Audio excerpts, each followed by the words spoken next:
તો આ તરફ છોટાઉદેપુરમાં પણ કંઈક આ જ પ્રકારની સ્થિતિ જોવા મળી છે। નસવાડી બાદ બીજા અન્ય વિસ્તારો છે ત્યાં પણ બિસ્માર હાલત જોવા મળી રહી છે। થોડા જ વરસાદમાં રસ્તા પર પાણી ભરાઈ ગયા છે।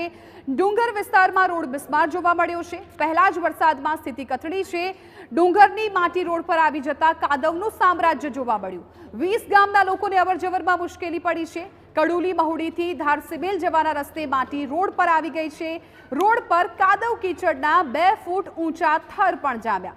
રસ્તો પસાર કરવામાં હાલ તો વાહન ચાલકોને પારાવાર મુશ્કેલી પડી રહી છે। અમારે તો કોઈ બીમાર પડે કે ગમે તે હોય તો કંઈ રસ્તો જરાક આગેવાનોનું કંઈક કરવું પડે। આ રસ્તા પર માટી ઘસડાઈ ગઈ છે તો આને વાહનો પણ નથી ચાલી શકતા। નાનું મોટું વાહન પણ બાઇક પણ નથી ચાલી શકતી, તો મોટું વાહન તો કેવી રીતે ચાલી શકે।